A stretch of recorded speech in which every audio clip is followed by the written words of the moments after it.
Donc on continue en fait avec maintenant plutôt une table ronde basée sur des témoignages, mais aussi ce qu'on va attendre de vous, c'est aussi des échanges, des réflexions, des questions, etc. pour effectivement continuer à réaliser un peu le fil conducteur de cette journée, à faire les choix pédagogiques et le lien entre les politiques éducatives territoriales et l'animateur, donc la personne de terrain, qui met en œuvre les projets dans les ACN. Et c'est vrai que entre la volonté politique, les projets, et puis effectivement nous sur le terrain, comment ce lien peut se faire et puis quels sont les leviers qu'on a. C'est pour ça qu'on a plusieurs invités autour de nous. On a Monsieur Christophe Le Boulanger, qui est le maire de Faubourg-sur-Orre et qui est aussi vice-président pour Pré-Bocage Intercom aux affaires culturelles. On a Nicolas Blin, qui est juste à côté de moi, voilà, qui est animateur référent périscolaire au centre d'animation du Calvaire Saint-Pierre à Caen. Et puis on a Baptiste Besse-Patin, qui est un peu notre grand témoin de la journée, qui est avec nous depuis toute la journée, qui est donc docteur en sciences de l'éducation et donc déjà, dont vous avez pu déjà partager plusieurs de ses réflexions tout au long de la journée. Et puis avec Nathalie, voilà, on va en fait co-animer cette table ronde. Et pour commencer, on va laisser la parole à Monsieur Boulanger. Merci. Bonsoir à toutes, je ne sais pas si vous m'entendez bien, oui. Bonsoir à toutes et à tous. Bonsoir Arnaud, bonsoir Mélanie, merci pour cette invitation. Je suis bien ravi d'être avec vous pour témoigner sur quelque chose dont on ne parle pas forcément en tant qu'élu, c'est la place du centre de loisirs dans nos communes. Donc je suis vraiment ravi de pouvoir témoigner sur ce sujet. Peut-être quelques mots de présentation. Donc, maire de Caumont-sur-Orre, comme vous l'a dit Arnaud, l'Orre, c'est la rivière qui traverse Bayonne et qui prend naissance sur mon territoire. Et donc, je me sens relié ce soir doublement par ma présence et par cette rivière qui coule entre nos deux communes. Caumont-sur-Orre, c'est une commune dite commune nouvelle, hein, comme on les appelait à l'époque où les fusions de communes se sont faites, et qui réunit trois communes historiques, comme on les vantait, qu'on situe plutôt bien géographiquement et par son nom, et puis les deux communes qui sont juste à l'ouest et à l'est, qui sont Livry et La Vacquerie. Hein, donc ça fait un ensemble de un petit peu plus de 2430 habitants. C'est mon troisième mandat en tant qu'élu, et j'ai été élu maire de cette commune nouvelle en 2017, hein, au moment de la fusion, et puis mandat renouvelé aux dernières élections en 2020. Pourquoi c'est important que je vous rappelle la commune historique? Parce que lorsque les communes ont fusionné, nous avons hérité sur Livry d'une école qui, par le jeu des fusions des communes voisines, a perdu les 2/3 de son effectif. Et donc on s'est retrouvé avec une école de 35 enfants, du CP au CM2, et donc c'était compliqué de garder un établissement scolaire de 35 enfants, alors qu'à Caumont-les-Ventés, j'avais à l'époque aussi une école de 160 enfants. Alors, à l'époque, il n'y en avait que 110, parce que depuis on a rajouté les effectifs. Et donc c'est posé la question de savoir effectivement comment on pouvait rassembler les enfants sur un même établissement. Alors quand vous prenez vos fonctions de maire et que l'une des premières décisions que vous prenez, c'est de fermer l'école du village, je vous assure que ça n'a pas été une décision simple et on a eu beau communiquer, ça a été très difficile. Néanmoins, pour des raisons évidentes, et le rectorat avait été d'accord avec nous, on ne pouvait pas laisser à la fois à 4 km d'intervalle une école de 130 enfants et puis une école avec un niveau scolaire de 35. Donc on a mis tout le monde dans le même bateau, j'allais dire, et puis on a pu solutionner ce sujet. Donc une école de 130, 160 élèves aujourd'hui, une école maternelle d'à peu près 90 enfants, et un collège également à Caumont, il y a 380 collégiens qui fonctionnent plutôt bien. Pour finir de brosser le tableau, j'ai un centre de secours qui est là aussi financé grâce au département. J'ai 22 pompiers bénévoles, donc c'est plutôt une belle entreprise. Et puis un pôle de santé, ça on est plutôt fiers aussi d'avoir mis ça sur le territoire. Parce que quand on est maire, on doit agir principalement sur 3 axes. La santé, l'éducation, l'école, et la culture. Peut-être la sécurité, parce qu'aujourd'hui, c'est un pied important. Mais lorsque vous avez agi, lorsque vous agissez sur ces 3 piliers, vous créez ce qu'a rappelé Mélanie très justement, l'attractivité du territoire. Voilà. Vous répondez avec une offre médicale, vous répondez avec une offre scolaire, vous répondez avec une offre culturelle. Et là, vous attirez des habitants, et c'est un cercle vertueux. C'est-à-dire que les habitants s'installent, font des enfants, hein, je rappelle, et du coup, ça alimente les écoles, ça alimente les commerces, et du coup, vous créez comme ça un cercle vertueux.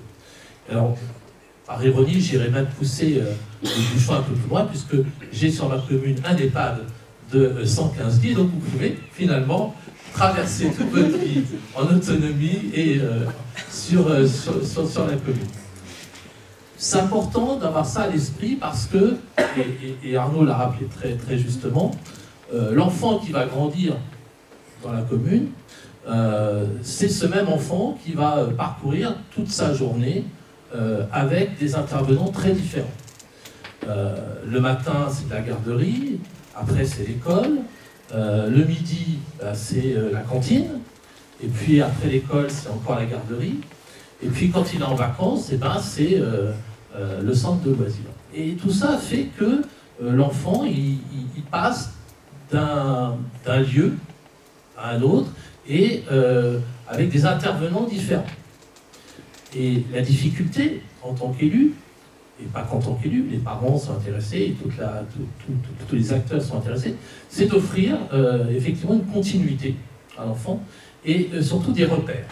On parlait tout à l'heure de citoyenneté, on parlait tout à l'heure de valeurs qu'on peut apprendre, mais on ne peut pas imaginer que entre 7h et 8h, l'enfant entend un discours, et puis qu'il en entend un autre entre 9h et midi, et puis un troisième sur l'heure du départ. Donc il faut faire ce qu'on appelle de la complémentarité, et il faut offrir effectivement aux enfants un éventail d'activités complémentaires. Et lorsque je suis arrivé en responsabilité sur la commune, on avait un centre de loisirs, les Francas. Et donc, une des premières choses qui était amenée à faire, c'est de rencontrer finalement les Francas pour savoir effectivement comment on pouvait travailler pour pouvoir offrir aux enfants cette continuité éducative. Et je me souviens qu'à l'époque, on parlait d'étapes, hein, les temps d'activité périscolaire. On allait raisonner sur savoir si on faisait des semaines de 4 jours, 4 jours et demi. On était en pleine rédaction du PEDT. Enfin, voilà, tout ça faisait que l'ensemble des acteurs intéressés étaient autour d'une table. Et je trouvais ça très intéressant qu'à la fois les directeurs et directrices de l'éducation nationale, les élus, les gens en responsabilité pour les temps d'activité périscolaire, les centres de loisirs, se réunissaient pour trouver finalement le meilleur moyen d'offrir aux enfants cette particularité de pouvoir avoir une continuité et une complémentarité dans l'éducation. Et par chance, les Francas pouvaient assurer, et assurent toujours d'ailleurs, et Morgane est au fond, et je la salue, assuraient à la fois la gestion du centre de loisirs et à la fois l'activité, la gestion des temps périscolaires, donc garderie du matin et puis le temps du midi. Alors tout ça, c'était bien jusqu'à 2019 parce que ce qui s'est passé un petit peu avant les élections, c'est que la compétence a été transférée à l'intercommunalité pour ce qui était de la gestion des centres de loisirs. C'était très particulier parce que finalement, on gardait une compétence pour tout ce qui était périscolaire, mais on la perdait pour tout ce qui était centre de loisirs.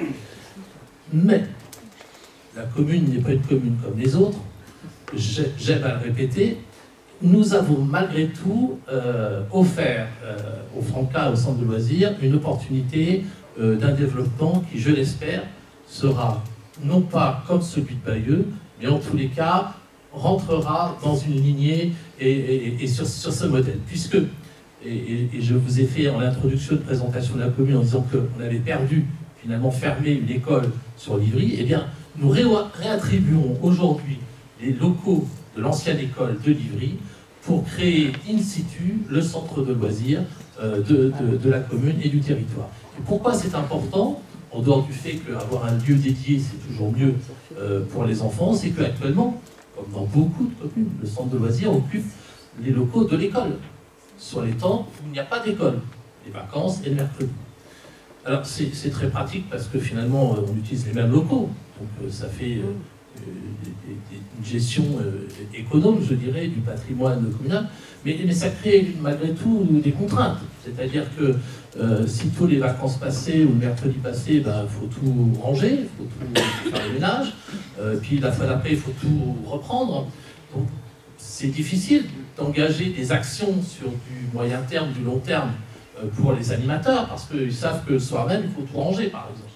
Donc c'est difficile. Et puis, ça crée, quand il y a de la promiscuité entre différents intervenants d'un même local, des difficultés d'entretien, de responsabilité. S'il y a quelque chose de cassé ou de volé, c'est pas moi, c'est toi. Donc c'est compliqué. Alors du coup, l'idée, c'était de faire intervenir, de donner finalement ces locaux au Franca. Et quand je dis donner, c'est qu'effectivement, il n'y a pas de location, c'est vraiment une mise à disposition gratuite. Même si la compétence n'est pas communale, on a souhaité remettre en place ce local. On a financé sur le budget communal l'intégralité de la rénovation de ces locaux. Et puis l'avantage aussi, personnellement je trouve, de les intégrer dans cet espace, c'est que comme l'école avait été divisée en deux, pour des raisons pratiques, l'autre moitié de l'école est occupée par les Restos du Cœur. Et du coup, il va y avoir une action complémentaire là aussi entre un public qui est, disons-le, défavorisé, économiquement ou socialement parfois, donc les bénévoles du Resto du Cœur, avec en face un centre de loisirs qui va pouvoir effectivement offrir, par exemple, des jardins partagés, parce qu'on peut imaginer que sur l'espace vert qui entoure l'école, on puisse faire avec les enfants au centre de loisirs des jardins partagés, que les bénévoles de Resto du Cœur participent. Et donc là, qu'est-ce qu'on fait? On crée du lien social. Et ça, c'est vraiment une réponse aussi du centre de loisirs dans une commune, c'est la création de liens sociaux. Et c'est extrêmement important de pouvoir mixer les publics et pouvoir se dire que finalement, les préjugés qu'on peut avoir sur des populations qui sont souvent stigmatisées peuvent finalement facilement tomber parce qu'on a créé un espace où les gens peuvent se rencontrer. Et c'est particulièrement important de le souligner. Je ne vais pas être trop long parce que je ne sais pas combien de temps on a sur le témoignage. Je voulais ajouter quand même un mot, c'est que on a d'autres structures d'accueil pour les enfants, en dehors du centre de loisirs. On a un espace de vie sociale. Et il y a 2 ans, j'ai créé un groupe de travail avec des élus, des non-élus, des associations, et puis tous ceux qui voulaient bien travailler ensemble, pour réfléchir à une structure d'accueil, ce qu'on appelle aujourd'hui un tiers-lieu, qui permettait de regrouper à la fois des services publics, à la fois des services culturels. Et aujourd'hui, on a ce qu'on appelle une maison citoyenne, où on a dans cette maison la maison France Service, la médiathèque, le local ado, on a un LAEP qu'on a créé, un lieu d'accueil enfants-parents, on a le relais petite enfance, on a une microfolie, on a un espace public numérique, tout ça sur 850 m² d'offres de services à la population. Pourquoi je vous en parle, même si ce n'est pas du centre de loisirs, c'est parce que tout ça fait du lien aussi avec la jeunesse. Alors nous le rappeler, l'enfant il grandit, il parcourt finalement l'école, le centre de loisirs, le local ado, et tout ça crée une continuité, tout ça crée un sens. Et toutes ces associations, tous ces animateurs travaillent de concert, et je peux l'affirmer parce que je le vois tous les jours, que lorsqu'il y a une action sur la commune, tout de suite, on se met en relation, on se met en lien. Et le centre de loisirs n'est jamais un centre isolé dans la commune. Il fait partie de la vie, il fait partie du quotidien. Il est en lien avec l'école, en lien avec les adultes, en lien avec les seniors, en lien avec les PAD. Il est en lien avec les acteurs économiques, bien entendu. Et c'est vraiment une intégration complète. Ce n'est pas une entité à part. Ce n'est pas un lieu, on pointe du doigt en disant c'est là que sont les enfants, puis quand ça ferme, c'est fermé, quand c'est ouvert, c'est ouvert. Non, il y a une continuité de vie avec ce centre de loisirs, avec l'ensemble des associations de la jeunesse. Et je pense que c'est extrêmement important de pouvoir, en tant qu'élu, fortifier cette action et l'intégrer encore davantage. Il y a plein de projets sur le centre de loisirs de Caumont-sur-Orre. Je tenterai évidemment tout le temps de maximiser, de les aider autant que faire se peut. En tous les cas, ils savent qu'ils ont mon soutien et comme évidemment je les soutiens, je les remercie ce soir parce que l'animation du territoire, c'est pas que le maire, c'est toutes les actions qui y retournent. Et le centre de loisirs est un centre important et névralgique, je dirais, sur la vie de la commune. Merci à vous. Merci, monsieur.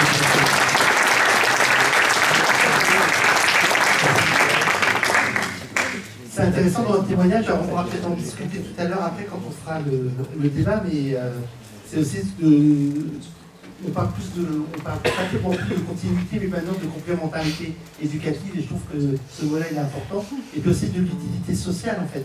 Et c'est ce que je trouve qu'il ressort. C'est bien de parler de complémentarité parce que il appartient à l'éducation nationale dans son rôle de faire de l'éducation. Or, un enfant, il peut apprendre de différentes façons. Et des fois, en ayant une approche différente d'un sujet, il peut apprendre différemment, il peut apprendre mieux. En plus, je pense qu'il y a un temps de concentration qui peut être à l'école, et il y a un temps de détente qui est le centre de loisirs ou les activités périscolaires.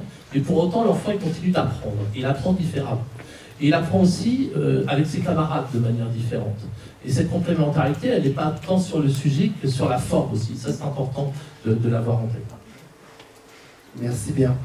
Du coup, c'est une très bonne transition pour Nicolas, qui va nous parler un peu d'une initiative innovante qu'il fait dans sa structure. Absolument, merci Didier. Alors, ce ne sera même pas que de ma structure dont je vais parler. Bonsoir à toutes et à tous. Donc, je m'appelle Nicolas, je suis directeur adjoint à l'année d'un accueil de loisirs sur Caen, donc au centre d'animation du Calvaire Saint-Pierre. C'est un petit quartier au nord de Caen. Je ne vais pas m'étaler sur toute la présentation du territoire, je vais vraiment passer directement au sujet de la pédagogie de la liberté. Comme on a pu le voir depuis le début d'après-midi, vous me dites si vous m'entendez bien, surtout. Je ne suis pas un grand orateur habitué de ce genre d'exercice, donc je m'excuse d'avance si je ne vais pas fou. Voilà. Je vais essayer d'être clair, concis, et si vous avez des questions, on aura un temps justement à la fin pour en échanger. Je serai ravi d'y répondre.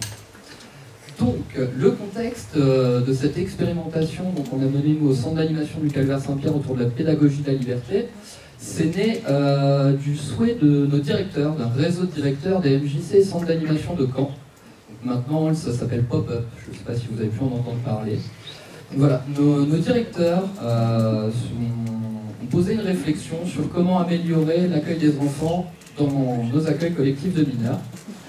Donc, de ce postulat-là est née une formation action-recherche, donc qui a été accompagnée par l'atelier Volem. Je ne sais pas s'il y en a qui connaissent, par exemple, on pourra en parler un petit peu après. Et aussi accompagnée par Jean-Marie Bataille. Donc, j'en ai entendu parler plus tôt dans la journée. Donc, Jean-Marie Bataille, qui est enseignant en sciences de l'éducation, j'espère ne pas me tromper. Il accompagne aussi un master politique social couplé à un DESGEPS. Donc à la Sorbonne Paris-Nord. Voilà. Donc cette formation Action Recherche, elle a duré 3 ans. Donc elle a débuté en 2020, elle s'est terminée en 2023, en juin 2023. Cette formation, en fait, elle nous a permis de nous réunir entre coordinateurs et directeurs des accueils de loisirs de ces 9 structures cannaises de ce réseau Pop-Up. Et donc pour arriver à cette phase d'expérimentation, on est parti sur une méthode que je vais vous présenter très rapidement, et je n'aurai pas tout le professionnalisme de Jean-Marie Bataille qui nous a accompagnés sur cette méthode. C'est la méthode Dewey, qui était un philosophe et pédagogue américain. Donc une méthode en trois points en fait. Premièrement, on est tous partis d'une situation problème. Donc nous en tant que directeur et coordinateur, ensuite cette phase-là, on l'a retransmise à nos équipes et aussi aux enfants. C'est un petit peu le cœur de notre métier, et on ne peut pas que penser, nous, en tant qu'adultes et directeurs, à ce que voudraient les enfants sans leur poser la question finalement, ce qui est un peu le cœur de notre métier. Donc voilà, on décrit une situation qui nous pose problème et qui nous affecte, c'est ce qui est très important. Deuxièmement, la deuxième phase, on va définir cette situation. Donc à partir de ce moment-là, avec le collectif, on a dégagé 3 grandes thématiques. Donc les rapports filles-garçons en ACM, l'accueil et la prise en compte des enfants en besoins particuliers, et la prise en compte de la parole et des envies des enfants. Donc pour le centre d'animation et 3 autres structures cannaises, on est parti sur vraiment cette question-là. On se rend compte aussi, je l'entendais tout à l'heure, hein, c'est vraiment en fait des aspects aussi sociétaux hein, dont on parle. On en parle peu en fait des ACM et de ce qui se passe dedans et de tous les enjeux qui se jouent à l'intérieur. Donc dès l'enfance, il se passe plein de choses. Et donc voilà, nous on est parti sur cette prise en compte de la parole, des envies des enfants. Phase 3, on part sur une phase de solutionnement du problème. Alors on ne va pas dégager à ce moment-là une seule solution. L'idée, voilà, on va se dire on a un problème, on trouve une solution. Là en fait on va s'arrêter un petit peu, on fait un pas de côté, on va essayer de voir s'il y a d'autres solutions qui existent. Et donc là on entre dans une phase plutôt d'enquête, de rencontre, on voit ce qui se fait ailleurs. Et donc justement, autour de cette question de la pédagogie de la liberté, on a eu la chance de se rendre à la maison de Courcelles. Donc c'est un super lieu. D'ailleurs le 3-18, ici même, ont aussi eu cette chance de rencontrer l'équipe de la maison de Courcelles pour parler de la pédagogie de la liberté et voir ce qui se fait là-bas, et ce qui se fait donc ailleurs, et ce qui est transposable sur nos structures. J'entendais aussi dans les échanges aujourd'hui dire voilà, ici le 3-18, ouais, alors c'est vrai que c'est une super structure, hein. On a beaucoup de choses à envier à cette structure, mais en fait c'est faisable et adaptable en fonction des territoires, en fonction des publics, en fonction des équipes. Et donc vous empêchez pas justement de vous dire que c'est possible. J'entendais des animes ou des directeurs, je ne sais pas, qui disaient mais ça va être compliqué, chez nous on ne pourrait jamais faire ça. Non, il suffit d'essayer. L'expérimentation est un super levier. On peut se tromper, on peut tâtonner, c'est un processus. Il faut l'essayer. Et puis si ça ne fonctionne pas, ça ne fonctionne pas. Donc voilà. Donc ça c'était la phase d'enrichissement justement. Donc toutes ces enquêtes, ces rencontres de professionnels qu'on a pu voir. Et ensuite vient la phase d'expérimentation, et donc j'en arrive à la pédagogie de la liberté. Donc nous, la pédagogie de la liberté, au centre d'animation du Calvaire-Saint-Pierre, donc sur notre accueil collectif de mineurs, on la met en place depuis l'été 2022. Donc ça a nécessité quand même pas mal de changements. Alors nous, dans notre projet pédagogique, on défendait fortement ce grand objectif qu'on voit tous dans les projets pédagogiques, rendre l'enfant acteur de ses loisirs. Une vaste question.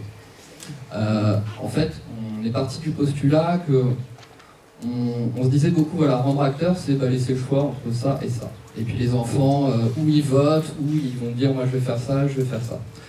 On s'est dit, est-ce que ça se résume qu'à ça? Non, est-ce qu'on ne peut pas aller plus loin, justement? Donc, avoir une vraie pédagogie de la liberté. Donc, de là, nous, on a fait tout un travail. On a mis définitivement fin au planning d'activité. Ça peut impressionner, ça peut faire peur. Ça rassure beaucoup les parents, finalement. On l'avait déjà oublié depuis quelques années, nous on le mettait un petit peu en garde-fou et on se disait si on ne respecte pas à 100% c'est pas très grave. On a également mis fin aux tranches d'âge en fait. Sur notre structure on fonctionnait de manière assez classique avec les 2-4 ans, les 4-6 ans, les 6-8 ans, les 8-10 ans. Aujourd'hui on est plutôt sur 2 pôles, un pôle plus de 6 ans, un pôle moins de 6 ans. Ce qui nous a permis aussi, donc, toujours dans cette phase de réflexion, de réaménager le centre. Donc, une fois qu'on n'a plus de tranche d'âge, on n'a plus forcément une salle dédiée à une tranche d'âge, ce qui permet de libérer des espaces.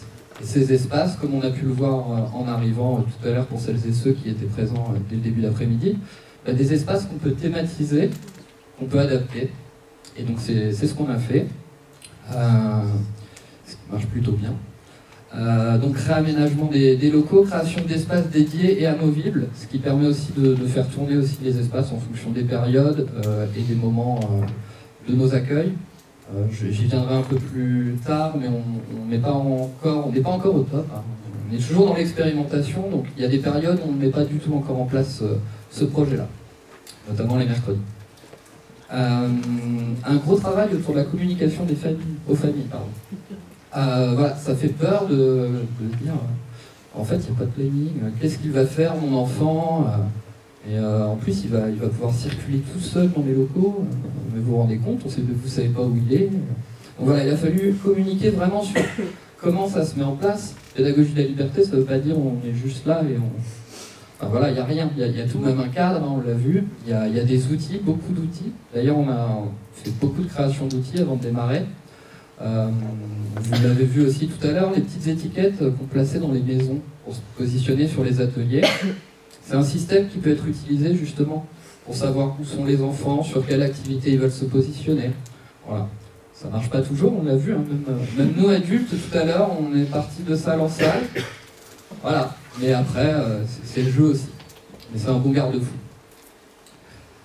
Et la formation de l'équipe surtout, voilà, qui est assez importante, de transmettre tout ce qu'on a pu nous voir sur ces 3 années de formation Action Recherche. On a toujours eu la volonté d'être au même pied d'égalité, de pouvoir leur transmettre au maximum tout ce qu'on pouvait voir, donc directement en rentrant de nos journées de rassemblement entre cordeaux et directeurs. Voilà, je tourne ma petite page, hein, j'ai fait des anti-sèches. Et là, je voulais vous parler rapidement, et j'aurai bientôt fini, un peu de ce qui n'a pas fonctionné ou de ce qui ne fonctionne pas encore, donc pour nous, parce que ici on voit bien que c'est déjà bien ancré depuis plusieurs années, pardon. Et puis j'irai après sur ce qui fonctionne, comme ça on enlève ce qui ne fonctionne pas. Donc voilà, je le disais, nous le mercredi, on n'arrive pas encore à mettre en place cette pédagogie-là pour plusieurs raisons. On a de gros effectifs sur le mercredi, donc en fait les pôles d'activité prennent parfois beaucoup de place, on a besoin de réaménager pour accueillir tous les enfants. Donc c'est pas forcément toujours évident, mais on essaye de le maintenir quand même au maximum. C'est toujours la question des locaux. Voilà. Donc là, on a des grands espaces, on a des plus petits espaces, mais il ne faut pas se dire que c'est un frein, on peut quand même y arriver. C'est une question d'organisation. Et je vous disais, tout ce qui est modulable, c'est vraiment à penser, à réfléchir, à construire, à toujours reconstruire même d'ailleurs, en fonction des idées, que ce soit de l'équipe ou des enfants. Et voilà, le dernier frein par rapport au mercredi, c'est aussi le lien. On parlait de cette continuité éducative. Le lien, on a un petit peu encore du mal à le faire, notamment avec les mercredis éducatifs, donc le plan mercredi. Je vais vous expliquer tout simplement. En fait, nous, on accueille des enfants qui sont à l'école le matin, on va les récupérer le midi. Ils arrivent l'après-midi et en fait, il y a tout un cycle qui a été réfléchi pour ces enfants-là, qui sont inscrits sur ce groupe mercredi éducatif. Et en fait, là, les enfants, ils arrivent dans le centre de loisirs et ils nous disent « mais moi, je veux pas faire ça. Normalement, c'est pas comme ça que fonctionne le centre. » Donc là, on est bien embêtés, nous. Parce que bon, on a dit « oui, on met en place cette pédagogie de la liberté. » Puis là, on va vous dire « allez faire cette activité-là. » On a réfléchi comme ça, avec la ville de Caen, avec nos partenaires. Donc en soi, c'est super, mais là... Donc bon, il y a encore des choses qu'il faut qu'on pense et qu'on réfléchisse d'une manière différente pour pouvoir intégrer aussi ces dispositifs-là à ce fonctionnement-là. Donc on est en réflexion. On continue d'expérimenter, comme je le dis et je le répète. Autre difficulté, c'est avec les équipes. Je pense que toutes et tous, vous connaissez le turnover dans vos équipes. Quelques difficultés de recrutement sur certaines périodes. Et au-delà de ça, en fait, c'est le sens et le rôle des animes. On va un peu les propulser sur une pédagogie. Je l'entendais aussi cet après-midi sur des échanges. Dire est-ce qu'on peut mettre un jeune animateur BAFA sur ce type de pédagogie? Alors moi, je pense que oui. Je suis convaincu que oui. Après, il faut un peu déconstruire ce qu'on a pu voir en BAFA ou sur d'autres formations. Et vraiment d'apprendre à animer un espace d'activité et plus animer une activité. En fait, il y a juste une petite permutation à faire, un petit changement de paradigme sur sa pratique. Et après, en fait, ça peut très bien fonctionner. Et ensuite, l'autre frein et difficulté, je le disais, c'est un petit peu les familles. Alors nous, aujourd'hui, ça fait 2 ans qu'on le met en place. Ce frein-là, il est plus réellement vrai, mais il faut quand même le prendre en compte sur des nouvelles familles qui vont arriver, qui ne comprennent pas forcément le fonctionnement, pourquoi des fois quand ils arrivent, on cherche un petit peu l'enfant. Vous n'êtes pas organisé, vous savez pas où il est, monsieur si, c'est juste qu'on a... c'est comme ça, il est un petit peu libre, il circule, il peut aller aux toilettes sans demander, il peut aller voir des copains, voir sa petite sœur chez les petits, enfin voilà. On a une liberté de circulation, donc des fois, on cherche un petit peu, mais ils ne sont pas perdus. Pas s'inquiéter. Donc voilà. La peur aussi que les enfants ne fassent rien. Alors ça, c'est ah ben il n'y a pas de planning, donc qu'est-ce qu'ils vont faire? Ils vont choisir leurs activités, donc il y a plusieurs pôles. Il y a aussi des animateurs, des animatrices qui proposent des activités. Il n'y a pas d'obligation à y participer. Et puis on peut aussi ne rien faire. On a un outil qui s'appelle la cabane lecture. Il y a des enfants, ils vont passer beaucoup de temps dans cette cabane à bouquiner. Alors des fois, faire un peu les foufous, chamailler avec les coussins, mais c'est aussi ça être enfant. Il ne faut pas que ce soit un frein non plus à ce type d'aménagement et d'espace. Donc voilà.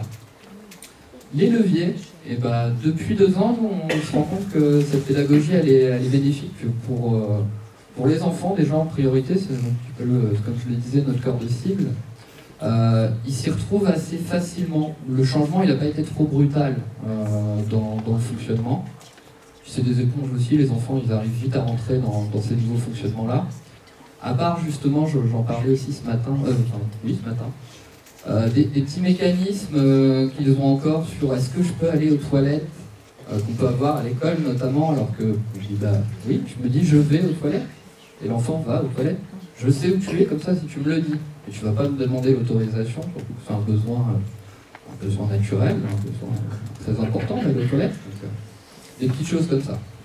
Mais voilà, sinon c'est vraiment, eux ils sont demandeurs, on a de la création aussi. On a des demandes de projets d'enfants qu'on n'avait pas forcément avant, parce qu'avant les enfants se positionnaient à la majorité sur une activité. Aujourd'hui, ils ont leur demande et l'animateur est là pour accompagner vraiment sa demande. Et là, on a des réels projets d'enfants qui peuvent voir le jour. Et c'est très très intéressant. Donc voilà, je disais ces impacts essentiellement sur les enfants, la façon dont ils jouent et dont ils évoluent. On voit beaucoup de plus petits aller vers les grands aller aider les petits. On voit des choses très sympas qui se font. Alors après, on peut le faire quand on fait des passerelles. Je critique aucune façon de faire en disant ça. Des fonctionnements avec tranche d'âge fonctionnent aussi. Et ça n'empêche pas qu'on puisse partager avec d'autres groupes. Et on a aussi beaucoup de retours positifs des familles. Parce que là, on va arriver, comme je le disais, à plus de 2 ans. On va continuer encore. Donc voilà, c'est plutôt bénéfique pour nous. Et maintenant, on est assez convaincus de cette façon de faire. On peut l'améliorer, on va l'améliorer. Donc voilà. Et donc en conclusion, je dirais, donc, comme je vous disais tout à l'heure, n'hésitez pas à expérimenter, à participer à des réseaux comme celui-ci qui est super important dans nos pratiques, pour pouvoir faire ce fameux pas de côté, pour pouvoir échanger, voir ce qui se fait ailleurs, et ne pas s'interdire de faire des choses. Et puis ouais, allez toquer aux portes où vous pourrez trouver des conseils. Il y a des personnes qui sont ici et toutes les institutions qui nous accompagnent, qui sont là pour ça et qui seront, à mon avis, ravis de répondre à vos questions. Et pour terminer, pour faire peut-être un lien, ce qui suivra après, toujours dans cette démarche de liberté, de pédagogie de la liberté et d'expérimentation, on va essayer de lancer avec un partenaire, donc les Petits Débrouillards, un terrain d'aventure. Voilà, on en parlait aussi dans les ateliers. Donc voilà, si vous voulez qu'on en parle plus tard, il n'y a pas de problème. Je vous remercie.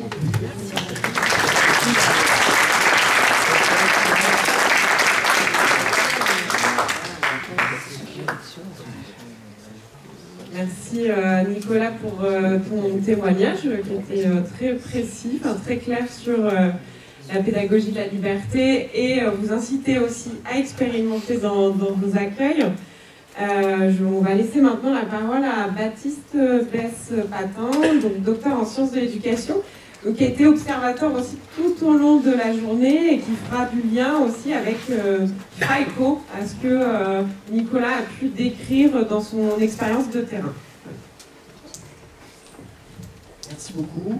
Déjà peut-être pour commencer, de remercier tout le monde qui a pu organiser et préparer cette journée, mais aussi finalement organiser un temps et des échanges sur des questions qui sont finalement assez peu posées, à la fois les centres de loisirs, les accueils de loisirs, les séjours de vacances, mais aussi avec des prises une ambition politique de communes, de départements, qui cherchent aussi à réfléchir sur ces questions-là qui sont parfois un peu oubliées quand on parle essentiellement d'enseignement ou d'école plus facilement que de loisirs des enfants.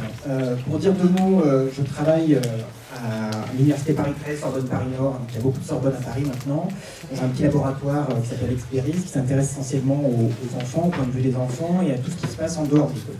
On est en sciences de l'éducation, mais un peu minoritaire, parce que finalement, on s'intéresse assez peu à l'école et on s'intéresse plutôt à ce qui se passe à côté. Pour faire écho à ce que disait aussi Nicolas, on a dans mes démarches de recherche, on a aussi cette envie d'aller voir ce qui se passe et pas forcément prendre pour acquis les grands discours qu'il peut y avoir sur l'animation. Donc on connaît, et vous connaissez tous et toutes, les projets éducatifs, les projets pédagogiques, avec des belles intentions, avec des grandes ambitions, avec les mots quasi obligatoires autour de l'autonomie, rendre l'enfant acteur, la citoyenneté, etc. Et plutôt, effectivement, à se confronter au quotidien, aux pratiques réelles, et finalement à la fois à ce que vivent les enfants dans les accueils de loisirs, mais aussi à ce que vivent les animateurs et animatrices qui peuvent aussi rencontrer des difficultés, que ce soit le bon matin à 7h30 alors qu'il y a déjà des parents qui attendent devant la grille, comme à 7h le soir quand il y a déjà des retards et qu'eux aussi ils aimeraient passer à autre chose. Donc peut-être pour commencer, et c'est aussi, c'est un peu dense comme ça, mais je vais essayer de l'abréger parce que je ne vais pas y passer trop de temps. Le souci de mon travail, c'est d'aller voir ce qui se passe et donc faire des observations et donc essayer de rendre compte de ce que j'ai pu voir. Et donc c'est pour ça qu'il y a un peu cette déclinaison d'une petite vignette, d'une situation d'observation, parce que c'est pour aussi dire que ce que je raconte là est basé sur des choses que j'ai vues. C'est pas forcément des choses que j'invente, que je peux penser ou que je peux supposer, c'est aussi un quotidien, et pour les animateurs et animatrices qui sont dans la salle, ça pourrait faire écho à quelques expériences passées ou à des observations qu'elles ont elles-mêmes pu rencontrer. Donc c'est 11h30 dans un centre de loisirs, dans le sud en particulier, et je passe dans le groupe des grands, parce qu'il y avait un centre de loisirs maternel et élémentaire, et notamment, j'arrive dans une pleine discussion dans la cour, et donc l'animatrice Léa qui dit on va continuer un autre jeu, mais après on va faire un autre jeu à côté, à la demande de Thibaut et Hicham qui veulent faire un foot. Donc il y a des enfants qui ont arrêté le jeu organisé par l'animatrice et qui demandent s'ils peuvent aller jouer au foot.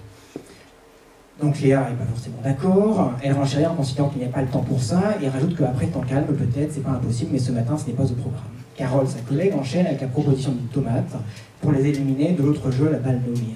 Il y en a qui connaissent déjà la tomate et la balle nommée, mais je passe. Et pourquoi on ne peut pas regarder, oh non, pas une tomate, répondent certains qui ne sont pas forcément très emballés par la proposition. Allez, on se motive, continue l'animatrice. Donc, quelques minutes plus tard, le cercle de bain est initié par l'animatrice qui réunit les enfants, qui se font un grand cercle. Ça grandit au fur et à mesure que les autres enfants daignent un peu mollement la rejoindre, à s'accrocher. Et 3 minutes plus tard, le temps passe, la partie n'a pas forcément encore commencé, vu que Léa explique les règles de la tomate. Donc la partie commence enfin à 11h44. À l'intérieur du cercle, ça fonctionne difficilement. Le ballon en mousse ne rompt pas, franchement, à cause des morceaux manquants. Cette image-là, il y a chaque fois ça marche toujours. De cette balle en mousse dont il manque des morceaux et donc il quand je compare à rouler, et comme il y a beaucoup d'enfants, le cercle de main est franchement très grand, donc vous imaginez bien une balle en mousse qui ne roule pas avec beaucoup d'enfants. Le jeu manque sérieusement de piquant, en plus de la motivation qui est relativement absente. Donc 11h45, après quelques tirs et échanges laborieux, une remarque un brin dépité de l'animatrice. Bon, ceux qui n'ont pas envie de jouer ne jouent pas, lâche Carole, vu l'entrain plus que déclinant des participants. Et un peu avant, elle leur demandait, ils tentaient d'encourager, tire, tac plus chaud Inès, allez on y va. Donc une minute plus tard, qui a envie de jouer? Les enfants ne répondent pas, personne, ok. Et vu la forte réaction, des groupes d'enfants, donc c'est marqué un peu plus bas, l'animatrice annonce un temps libre jusqu'au repas. Et juste après, je ne le mets pas parce que ça ne rentre pas dans la vignette, vous avez des enfants qui vont sur le terrain de foot, il y en a qui vont vers la balançoire, il y en a qui vont dans leur cabane, il y en a qui vont jouer avec une coccinelle qu'ils avaient pu remarquer depuis quelques jours en centre de loisirs. Donc vous avez comme ça en quelques secondes des enfants qui ont une capacité à s'organiser, à décider à quoi ils vont jouer et à jouer ensemble. Juste avant, vous avez une animatrice en difficulté pour justement faire jouer les enfants à un jeu qu'ils n'ont pas décidé. Donc voilà une situation de problème qui peut résumer le cœur de ma thèse et essayer de comprendre pourquoi finalement des professionnels de l'animation se mettent elles-mêmes en difficulté à vouloir faire jouer les enfants qui savent déjà jouer par eux-mêmes, et si on leur donne les moyens et les conditions, voire un peu d'espace, ils le font a priori assez bien, sans trop de difficultés. Pourquoi on s'embête? Ce paradoxe-là, il est un peu plus ancien, et quand j'ai commencé à lire, parce que je suis relativement jeune par rapport au métier de l'animation et par rapport au temps des colos et des centres de loisirs qui ont plus que centenaire maintenant, il y avait une ritournelle qui revenait et que j'avais déjà aussi entendu en formation BAFA quand j'étais formateur, où donc c'est une citation d'un petit livre de l'UFCV, un colon anonyme se plaint de son traitement, on nous fait tout le temps jouer, on n'a pas le temps de s'amuser. Donc un peu la phrase typique. Ce qui est assez amusant, c'est qu'on la retrouve dans un autre bouquin, pas forcément dans le même mouvement, la même association, dans une lettre à sa maman, un colon regrette qu'à la colonie on joue bien, on n'a pas le temps de s'amuser. C'est là où il y a quand même un truc assez intéressant, c'est qu'a priori il y a le colon qui voyage dans la même colo, dans les mêmes sphères, et encore plus amusant, c'est qu'en 2013, dans la presse, la colombe devient une petite fille qui, dans une carte postale adressée à sa mère, rapporte que dans cette colonie, c'est bien, on joue beaucoup, mais on n'a pas le temps de s'amuser. Donc soit le colon a toujours le même âge et traverse quelques décennies, soit il se passe quelque chose autour de cette question du jeu qui peut être relativement bête et simple, finalement, à quoi bon organiser des jeux, alors que les enfants savent a priori jouer. Pour le dire vite, je ne vais pas détailler plus que ça, je me suis intéressé à finalement comment jouent les enfants. Parce qu'a priori, on peut les voir jouer quand on prend le temps. Il y a plusieurs espaces où les enfants jouent, notamment la cour de récréation, qui est un des espaces premiers dès lors qu'ils rentrent dans les institutions collectives. Et puis je me suis intéressé à finalement comment les animateurs ou les animatrices font jouer les enfants. Et c'est là où quelqu'un parlait de formes juste avant, il y a des formes assez différentes de jouer. Et c'est notamment dans la discussion qu'il pouvait y avoir dans l'atelier jeux de société juste après. Juste après l'atelier jeux de société, il y a eu une discussion sur justement les retours, et je vais y revenir. Et c'est là où finalement, dans les façons de faire les animateurs-animatrices, c'est la colonne de gauche, dans la façon de penser l'organisation, c'est souvent préparé à l'avance. C'est souvent aussi un gage de professionnalisme, il faut penser ce qu'on va faire, ce qu'on va organiser, donc il faut préparer un peu le matériel, les règles, l'explication, parce que tout ça demande un peu de réflexion. Il y a souvent un temps limité, donc tout à l'heure vous avez fait des activités entre 15h30 et 17h30. Il y a souvent des manières de regrouper les personnes qui vont faire l'activité ensemble, notamment sur les questions de jeu, il y a des équipes qui sont relativement fixées, parfois repérées par des chasubles ou des dossards, parce qu'il ne faut pas faire des pas qui se mélangent, plutôt hétérogènes, parce qu'il ne faudrait pas que les enfants qui se connaissent ou qui soient les meilleurs se retrouvent ensemble, et essayer de faire en sorte qu'il y ait une forme d'égalité. Notamment sur le rapport aux règles, donc c'est forcément des règles qui sont fixées, détaillées, assurées, arbitrées, expliquées, donc ça prend un certain temps, donc comme la tomate tout à l'heure, donc tous les enfants connaissent la tomate. Et il n'empêche que l'animatrice se veut de les réexpliquer, de faire en sorte que tout le monde entende les mêmes règles. Et le matériel, ça c'est le cas assez évident par rapport au matériel sportif de tout à l'heure avec l'UFOLEP qui est arrivé, finalement il y a un matériel très spécifique qui est apporté parce que c'est un jeu spécifique avec des règles un peu particulières et on veut faire en sorte que ce jeu-là se passe dans ces conditions-là. J'aurais plein d'exemples sur une séance de cartes Pokémon animée par un animateur ou une animatrice qui est assez emblématique de cet ordre-là, et finalement un animateur qui cherche à faire jouer aux enfants aux cartes Pokémon selon les règles des cartes Pokémon. Je ne sais pas si vous connaissez, mais je vous assure que les enfants n'ont jamais lu, n'ont jamais connu ces règles-là, et on va retrouver plutôt une forme plutôt à droite, une autre façon de faire, et finalement des enfants qui s'organisent plutôt sur le moment. Donc cette capacité très rapide à se dire, en fait, on sait, on a quoi envie de jouer, et surtout avec les copains et les copines, dans un espace qui finalement est assez vite adapté et adaptable, parce que quoi qu'ils fassent, quoi qu'ils trouvent, dans quel espace ils soient, ils peuvent jouer, même dans les couloirs, les toilettes, un certain nombre d'espaces qui ne sont pas forcément conçus ou prévus pour ça. Le temps est très variable, parce que des fois, la partie va durer quelques minutes, parfois elle va être répétée, elle va être arrêtée, elle va être reprise, elle peut durer 2-3 heures, c'est très, très, très variable. Des fois, il y a un premier conflit, finalement, ça s'arrête assez rapidement. Et les façons de se grouper sont aussi très liées aux affinités. Donc, s'il y a des copains et des copines, ça va très bien. S'il y en a moins, pas du tout, c'est quand même beaucoup plus compliqué. Parfois, c'est plutôt vrai aussi en termes de garçon-fille, évidemment, c'est une autre question. Les règles, c'était évoqué notamment dans l'atelier de société, où finalement, est-ce qu'on est là pour jouer aux règles qui sont inscrites et imprimées dans la boîte, ou est-ce qu'on est là pour jouer avec le matériel qui est là, et finalement, on s'arrange un peu les règles comme on entend. Parce que finalement, ce qui est intéressant, c'est de jouer. Est-ce que c'est vraiment intéressé sur les règles? Donc il y a des variantes et des variables extrêmement énormes, et c'est très adapté et flexible selon les envies du moment et la capacité à changer les règles assez rapidement. Et enfin, le matériel, ils ne s'entendront pas forcément du matériel en question, ils peuvent prendre tout ce qu'il y a sous la main et très rapidement, même s'il y a des ballons de foot qui sont interdits, ils peuvent récupérer un sachet de pop-pot dans la poubelle et pouvoir taper le foot avec sans aucun problème. C'est là où la capacité à utiliser du matériel est assez conséquente. Et c'est là où finalement, quand on regarde un peu les espaces de loisirs, notamment les accueils de loisirs ou les séjours de vacances, il y a comme ça des façons de jouer qui sont très opposées, et finalement une façon de faire un peu professionnelle, animée, on va dire, et des façons de faire des enfants qui sont quand même très différentes. Et ce qui m'a intéressé, c'est que justement, cette divergence qu'on peut afficher, il y a pas mal d'expériences qui ont cherché à faire en sorte que ce ne soit pas si différent. Et faire en sorte que finalement, animateurs et animatrices essayent de suivre un peu ce que font les enfants, plutôt que de proposer, de chercher à imposer des façons de jouer ou des jeux à faire avec les enfants. Et ce qui est assez étonnant, c'est que quand on commence un peu à mettre le doigt dans l'engrenage de l'université, on tombe sur des ressources, des bouquins, des expériences, Et en particulier, quelqu'un qui a été longtemps professeur à Rouen, qui s'appelle Jean Rousset, qui a fait un certain nombre d'expériences depuis 1977 jusqu'à 2005, qui, comme ça, documente un peu les expériences qu'il a pu faire dans ses séjours de vacances, qu'il avait nommé pédagogie de la décision. Où finalement, le séjour commençait par 3 jours de jeux libres, donc tous les enfants, pendant 3 jours, peuvent vivre et jouer avec leurs copains, leurs copines, au sein des groupes, avec un certain nombre d'espaces aménagés dans lesquels ils peuvent circuler, etc., etc. Ce qui pose plein de problèmes, plein de discussions, plein de difficultés aux animateurs et animatrices. Une autre expérience que je vais aller assez vite, à discuter et à présenter Nicolas. Vous avez le bouquin sur la table que j'ai ramené parce qu'il est plus forcément trouvable. Donc, par Jean-Marie Bataille qui avait accompagné la maison de Courcelles, ou finalement, qui a développé depuis les années 80 au sein de l'UFCV une pratique qu'elle a appelée la pédagogie de la liberté, mais qui a aussi, que j'ai pu retrouver un certain nombre de références dans la revue de l'UFCV que j'ai un peu exploré ces dernières semaines. Finalement, il y a aussi ces questionnements-là qui se posaient déjà. Comment l'animateur peut-il intervenir lorsque l'enfant s'autodétermine? Quand l'enfant décide de ce qu'il a envie de faire, comment l'animateur se positionne? Donc c'est là l'article 73, donc c'est dire l'actualité de la question. Et d'autres études encore, je pense à notamment Jean-Pierre Le Sueur qui avait fait une enquête pour l'UFCV dans plusieurs centaines ou une centaine de centres, où finalement il interrogeait les libertés à l'intérieur de ces structures-là. Et notamment ce nombre de libertés sur lesquelles on vit. Et c'est là où finalement il y a des questions qui reviennent, perpétuellement, quasiment. Et c'est assez intéressant de voir comment ces questions-là ne sont finalement toujours répétitives, mais ça c'est plutôt une question de recherche qui m'intéresse. C'est assez intéressant à voir. Une autre expérience qui est intéressante, c'est notamment les terrains d'aventure qu'a évoqué rapidement Nicolas. On est sur des expériences des années 60-70 qui sont arrivées en France un peu tardivement après un certain nombre de pays européens. Vous avez une légère définition qui est là. C'est ni un simple terrain vague, ni une aire de jeu aménagée. C'est un terrain d'aventure, un équipement parmi d'autres, accessible à tous, élément d'une dizaine de quartiers, espace transformable, enrichi de matériaux, un champ d'expérimentation le plus large possible des rapports aux matériaux, des relations sociales. Les adultes animateurs permanents n'organisent pas les activités, ils tendent à favoriser la prise en charge individuelle et collective des effets.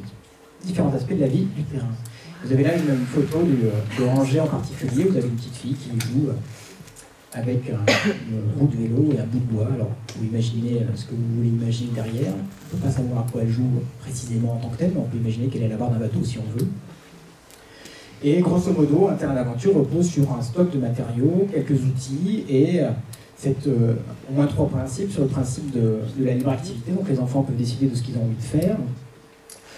De la gratuité, donc l'accès ouvert à tous et à toutes, notamment dans l'espace public. Et sur une libre adhésion, donc ils peuvent entrer et sortir s'ils veulent participer à ce qui s'y passe. Donc c'est là où cette expérience en France a très vite disparu dans les années 80-90, et c'est en train de renaître notamment dans les régions Pays de la Loire, du coup en Normandie du côté de Caen, mais aussi en région parisienne, du côté du sud avec Montpellier et Marseille, parce qu'il y a un certain nombre de personnes qui se réintéressent à cette forme d'intervention, à cette forme d'animation un peu différente.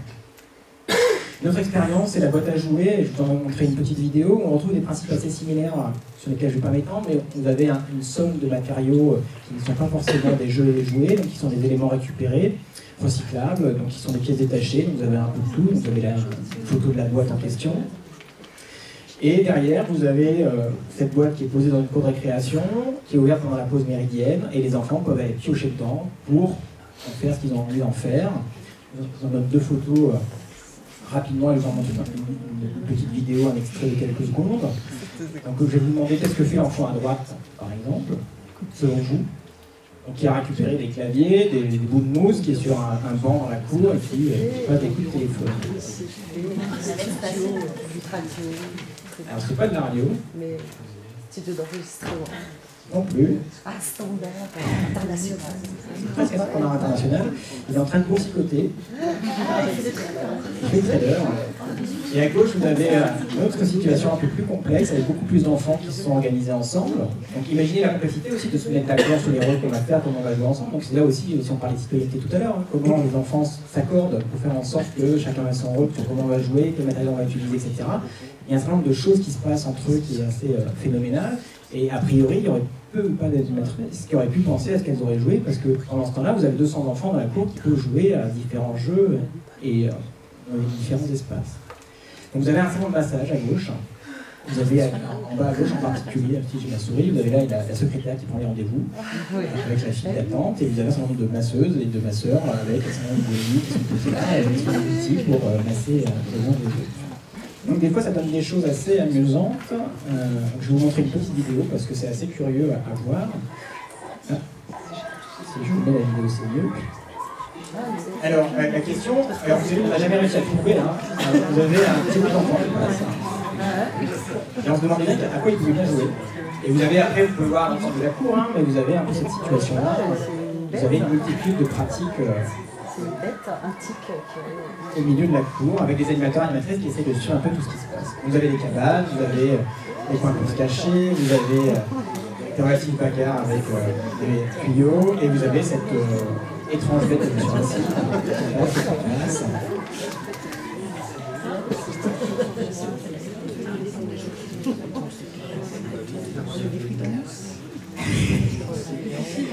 Un autre exemple, parce que c'est assez peu entendu aujourd'hui, et je pense que c'est aussi une grande expertise qu'elles ont pu développer ces dernières années, les ludothèques, qui sont nées aussi dans les années 70, en partie importées du Danemark et de l'Angleterre, avec une très grande expérience sur comment aménager les espaces et faire en sorte que tout public puisse y jouer à l'intérieur. Donc avec un certain nombre de ressources mises à disposition, avec des professionnels qui ont cette capacité à accueillir n'importe qui pour pouvoir leur proposer, leur donner à jouer.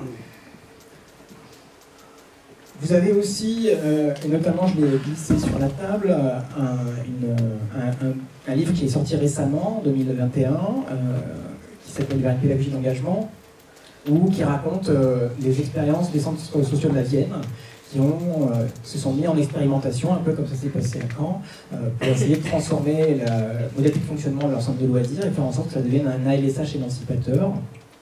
Et simplement, hein, si on croise un peu toutes ces expériences que je viens de citer, hein, sur les terrains d'aventure, la boîte à jouer, la pédagogie de la liberté à Courcelles, ce qu'a pu tester Jean Housset dans la pédagogie de la décision, on retrouve un peu ces points-là qui reviennent régulièrement, et on en a aussi ici à Bavier dans le 3-18, un bel exemple, hein, où on a finalement des temporalités très relatives. Il n'y a pas forcément cette journée type qu'on peut retrouver très séquencée, très échelonnée tout au long de la journée, avec à chaque temps finalement une activité ou un temps à poser pour les enfants. Donc il y a le temps de l'accueil, il y a le temps de l'activité ou de regroupement, il y a le temps du repas, il y a le temps du goûter, et tout ne se mélange pas.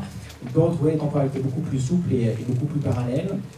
Des espaces ouverts, accessibles, donc il y a de la circulation, avec différents aménagements du coup offerts aux enfants qui offrent finalement un ensemble de ressources pour alimenter ce qu'ils ont envie de faire et ce à quoi ils ont envie de jouer finalement. Beaucoup de relations qui reposent sur les affinités, donc pas forcément de groupe d'âge, de tranche d'âge qui seraient déjà fixés par quelqu'un, et du coup on autorise aussi finalement ces rencontres entre des enfants plus jeunes et plus âgés, ce qui n'est pas toujours évident dans la société aujourd'hui, en dehors de la fratrie, hein, qui pose d'autres questions, et finalement des affinités qui peuvent se travailler, évoluer, créer des histoires, et les animatrices et animateurs qui essayent d'accompagner les initiatives des enfants. Et donc c'est là où il y a peut-être le changement assez profond qu'évoquait Nicolas sur ce changement de focale. Donc à Poitiers, en Vienne, il parle de changement de logiciel. C'était assez intéressant comme métaphore. Finalement, il fallait réapprendre à penser autrement et à voir autrement ce qui se passait. Et c'est là où il y a une transformation assez radicale du métier d'animateur et animatrice, où on est plutôt formé à faire des animations pour un groupe donné pendant un temps donné, hein, comme un peu les intervenants spécialisés, les éducateurs sportifs, etc. etc. Et c'est là où c'est assez intéressant. Donc, dans le rapport que fait Jérôme Guillet, et vous l'avez sur la table, il parle de monopole perdu pour les animateurs et animatrices. Et c'est aussi une expression que j'ai retrouvée chez les animatrices de la boîte à jouer à Paris, où finalement elles n'ont plus le monopole de ce qui se passe. Elles n'ont plus la maîtrise de ce que font les enfants.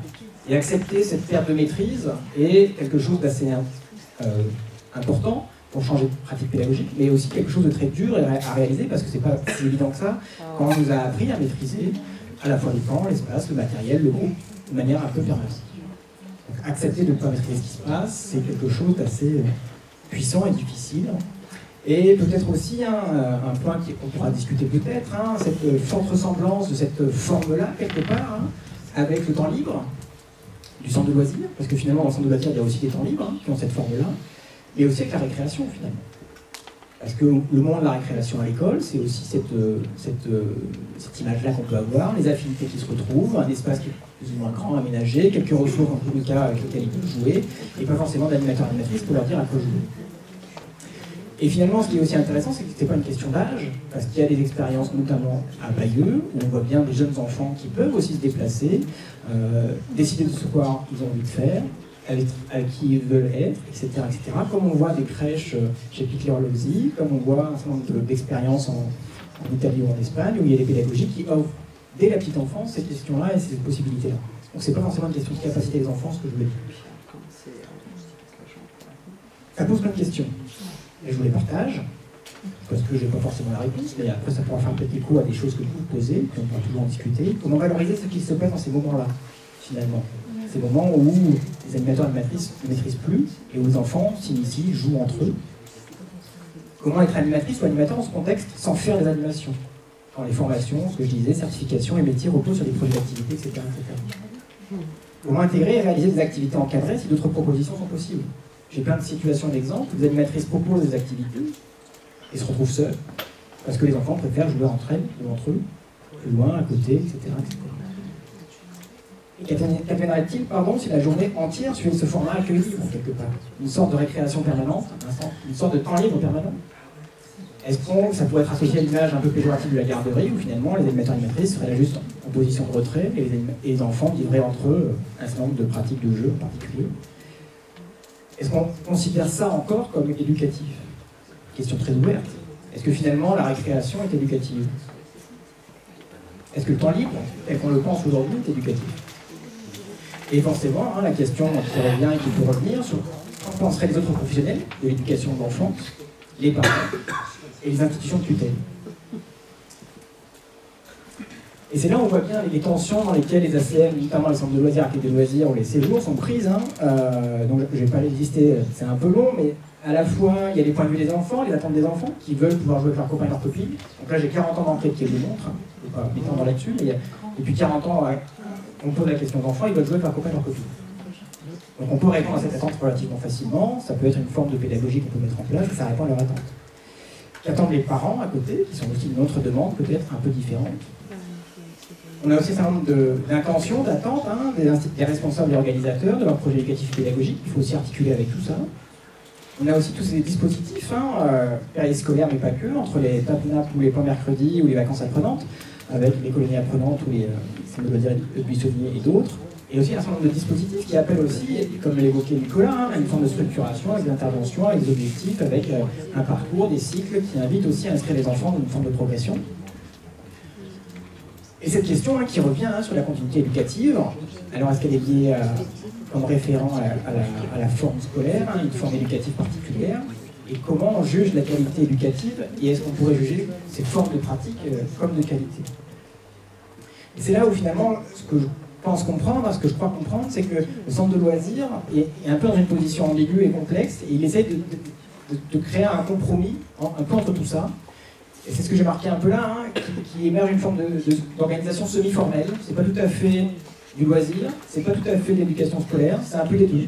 Il y a des temps un peu encadrés, il y a des temps un peu moins encadrés, et on essaie de composer avec tout ça. Et c'est assez rare finalement de trouver des espaces qui posent et qui mobilisent ou ambitionnent de faire justement un espace de pédagogie de la liberté et de le proposer comme ça tel quel.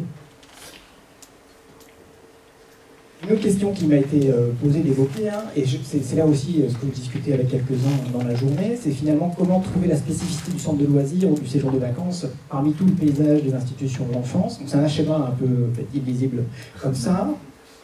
L'idée, c'est que, c'est pas de moi, c'est de Jean Housset en 95, qui justifiait finalement la place des colos et des séjours par leur spécificité, parce qu'elle propose justement une autre forme de vie entre enfants, et justement parce qu'elle leur propose un espace, une institution où ils peuvent vivre avec des âges différents, ils peuvent vivre entre enfants et jouer entre enfants et décider de ce qu'ils veulent faire entre enfants, ils peuvent aussi participer à l'organisation du centre évidemment, ils vivent à l'extérieur d'un cadre de vie habituel, en dehors de leur famille en particulier, ils peuvent donc décider et ils peuvent jouer entre eux. Et donc tous ces indicateurs-là, toutes ces caractéristiques-là, si on veut mettre un plus pour dire qu'elles sont présentes, il n'y a que la colo au centre de loisirs qui peut proposer. Parce que les autres institutions, si on veut le voir, soit le centre de loisirs sous une autre forme pédagogique, la famille, les classes de découverte ou l'école, ne peuvent pas finalement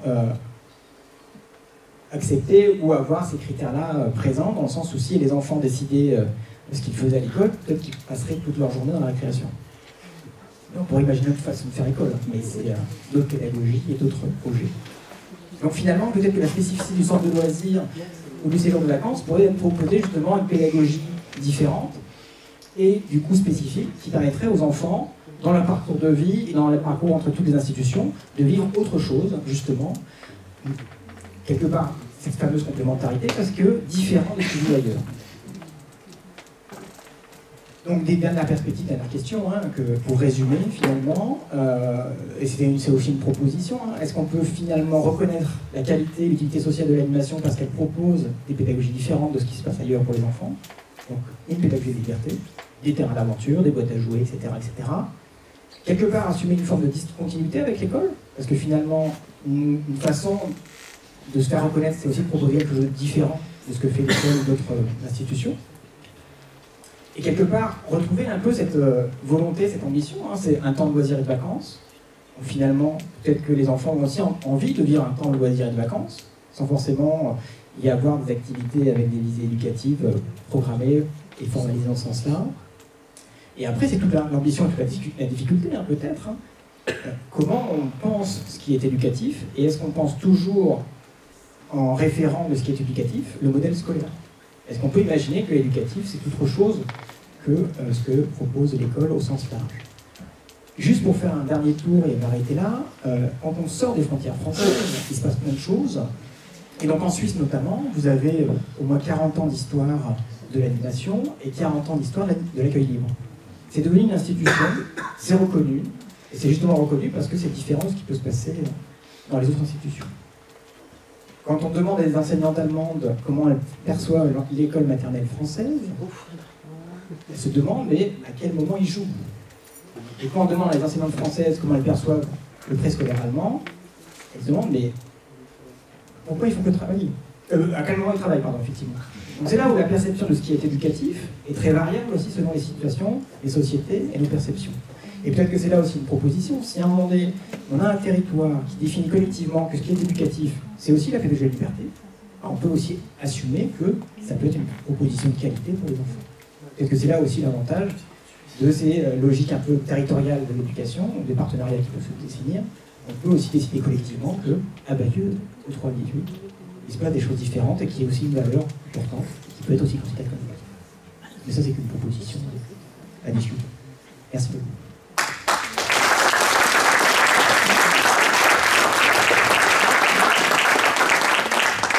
Merci Baptiste. Alors, ce qu'on vous propose maintenant, c'est de passer un petit temps d'échange et comme on sait que c'est difficile de prendre la parole en groupe, et ben on vous propose une petite méthode qui s'appelle le bruissement. Alors en fait, vous allez bruisser avec qui? Vous allez bruisser avec les gens qui sont autour de vous. Alors, vous allez vous retourner, discuter à 4-5, discuter un petit peu de tout ce que vous avez entendu entre nos différents intervenants, et puis voir si vous avez vraiment un sujet, une question que vous avez envie de poser, et puis comme ça, puis à la fin du bruissement qui va durer 4-5 minutes, et bien, on verra si vous avez des questions, des réflexions. Ce n'est pas spécialement des questions, ça peut être aussi une réaction à ce que vous avez entendu. Et bien, je vous souhaite non pas un bon appétit, mais un bon bruissement.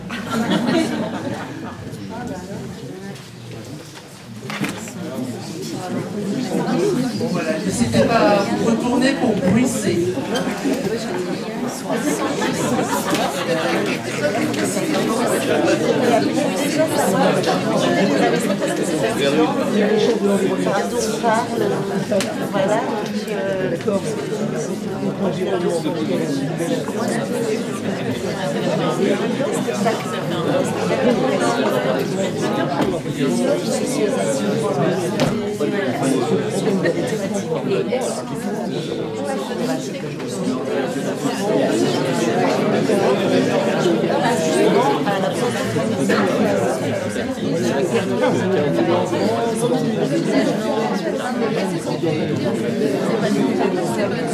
Moi, je m'appelle je suis à Gauche.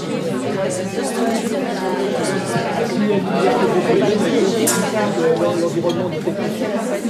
La compagnie, ça ne passe pas.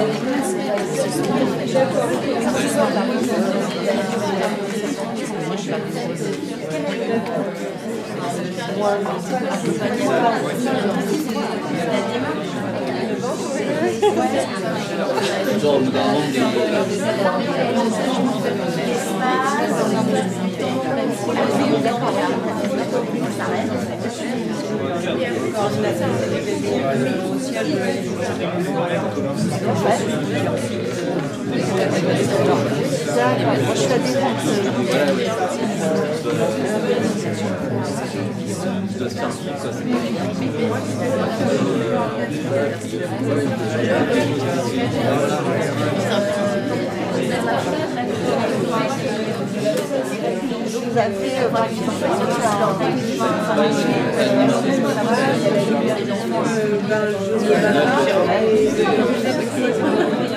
du coup, à chaque fois de découvrir.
Ça peut être perfect.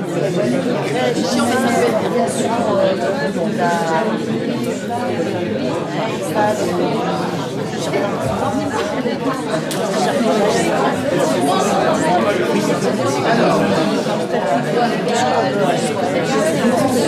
Vous avez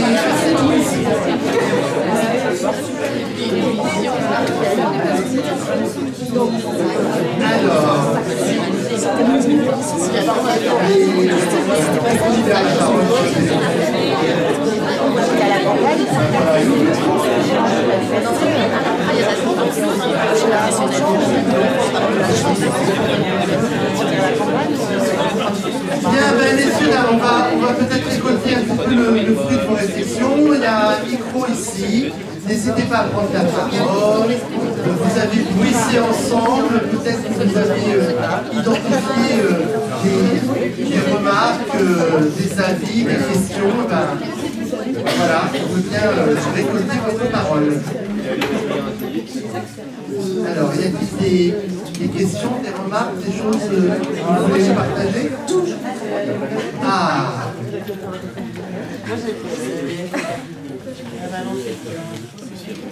Bonjour. Je suis Paul Valérie Gérard. Je travaille au service jeunesse de la ville de Saint-Clair. Donc moi j'avais une question.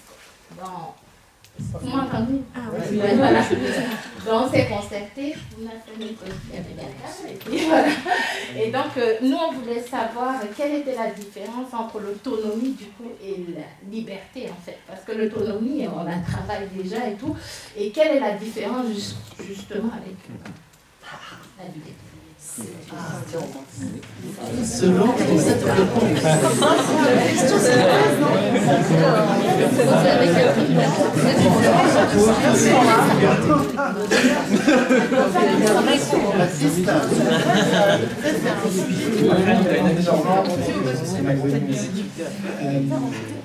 La question de la liberté est une question philosophique. Et je pense qu'on pourrait discuter longtemps de savoir qui est libre et à quel moment on est libre. Quand je suis assez loin, au lycée aussi. Notamment sur la question du jeu, en fait, mon directeur de thèse, Gilles Bourgère, parle souvent, plutôt que de parler de liberté, parce que c'est une notion trop difficile à appréhender, à observer, à manipuler, par plutôt de décision, de quoi on décide. Et c'est quelque chose de beaucoup plus opérationnel, beaucoup plus observable, et finalement, un peu comme l'autonomie, est-ce que, comme le disait Nicolas, est-ce que les enfants peuvent circuler, se déplacer, sans avoir forcément à demander l'autorisation. On peut décider finalement d'être dans la salle exploration, dans la salle lecture, dans la salle préco, sans forcément avoir demandé l'autorisation ou la permission d'un animateur ou d'une animatrice. Et là, on a comme ça une observation d'un degré de liberté. Et si on peut voir un degré de liberté dans différents champs et domaines, finalement, on peut voir potentiellement une grande autonomie des enfants ou une plus faible autonomie des enfants. Donc il y a des institutions qui maîtrisent, contrôlent tout geste, c'est le principe de la prison. Et donc, les personnes à l'intérieur sont relativement hétéronomes, si on veut prendre le l'inverse. Et il y a des institutions qui prônent l'inverse et qui cherchent à faire en sorte que les personnes, tout un chacun, puissent décider de ce qu'ils ont envie de faire, à quel moment, avec qui. Et du coup, comme ça, on peut lister un peu les décisions qu'ils peuvent prendre. Voilà. Merci de ce retour. Est-ce qu'on peut recueillir d'autres questions, remarques, d'autres bruissements?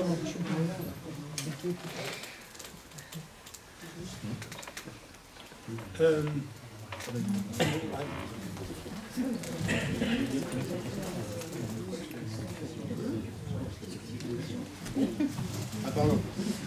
J'ai pas l'habitude de prendre le micro, mais on se posait la question, nous, on se disait, c'est une méthode qui est des années 70, un peu la pédagogie de la liberté, je trouve, ça tourne autour de ça. Et effectivement, dans les années 2000, 2080, même des fois, on est revenu à l'inverse, c'est-à-dire il fallait faire de l'action tout le temps, du programme. Donc là, vous nous réinterrogez sur l'entre-deux, c'est-à-dire, et la question qu'on se posait, en fait, c'était qu'est-ce qui fait l'enfant qui n'est pas autonome, qui n'est pas très responsable, et qui arrive dans une structure comme ça, qui se dit putain, je me fais chier.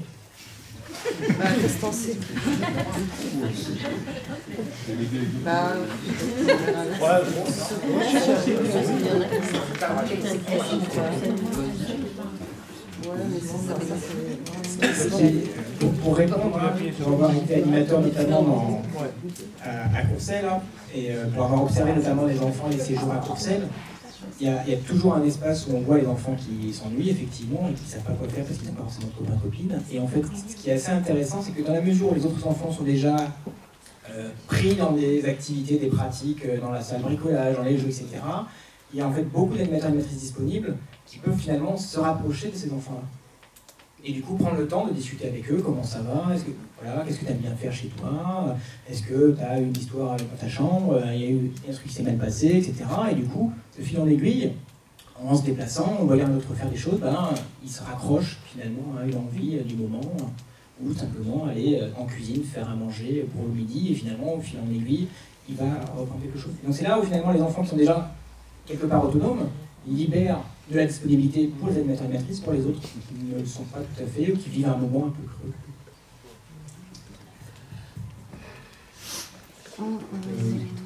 Nous, dans notre groupe, on avait une discussion sur le fait de la question de la liberté, elle n'est pas forcément que individuelle, elle pose aussi la question du collectif. et comment des espaces d'échange sont mis en place pour justement construire cette liberté et on se posait un peu le fameux dicton de la liberté des uns commence ou s'arrête à partir de celle des autres. Et comment ça se construit notamment dans les espaces qui sont proposés pour pouvoir créer de l'échange et de la discussion, parce que par rapport à cette prise de décision qu'on peut avoir pour soi, elle peut avoir un impact pour les autres. Et comment elle se travaille en collectif, cette décision en fait. Alors moi je veux bien répondre à cette question. Je vais parler de deux choses. Une fois en amont de la mise en place de la pédagogie de la liberté, on a déjà recueilli la parole des enfants. Donc je l'ai dit très rapidement. Alors là, ça a été, il y a eu une méthode très individuelle. Donc là, je ne vais pas encore répondre à la question. C'était une petite carte mentale de notre centre de loisirs, un plan, tout simple, tout bête. Les enfants, pour se positionner, devaient juste mettre, alors c'est un peu comme ils le souhaitaient, un code couleur, identifier les zones qu'ils aimaient beaucoup, les zones qu'ils n'aimaient pas. Voilà, ça nous a fait après une carte mentale assez globale du centre. Ensuite, on leur a demandé de se mettre en petits groupes. Donc là, pour avoir un regard plutôt collectif, avec chaque groupe avait un appareil photo. Et donc là, ils allaient justement prendre en photo un lieu dans le centre, ou alors même mimer, enfin voilà, c'était très libre, voilà, toujours dans la commande. Et après, ils nous expliquaient pourquoi ils avaient choisi donc, ce lieu-là, soit sur la carte mentale, soit sur la photo, et ils expliquaient avec leurs propres mots pourquoi ils n'aimaient pas ce lieu, pourquoi ils voulaient que ça change, et là ils arrivaient à mettre des mots, et donc à nous après surtout de les écouter et à les comprendre ces mots-là, parce que c'est souvent dans notre regard d'adulte, on pense comprendre, mais on ne fait pas forcément, on a notre regard et on ne se dit pas, on se met à la hauteur des enfants. Donc de là, ça a permis vraiment d'identifier les lieux qui posaient problème, de les changer, d'échanger avec eux, et de vraiment prendre en compte leur avis. Et troisièmement, je vais rajouter, après, une fois le processus de la pédagogie de la liberté un peu mis en place, même s'il n'est pas totalement... qui peut évoluer, comme je le disais tout à l'heure, je commence fatigué. On a des temps, justement, qui permettent ces prises de parole. Donc, il y a eu des travaux de fait là-dessus, je pense notamment à Korjak, qui avait fait des choses, des recherches sur ça. On a des petits temps qui sont ritualisés, même où les enfants ont ce moment de parler. Il y a aussi tous les temps informels, les temps de repas, ou ces moments-là où on peut avoir ces espaces de discussion, d'échange. Voilà. J'espère avoir répondu à la question.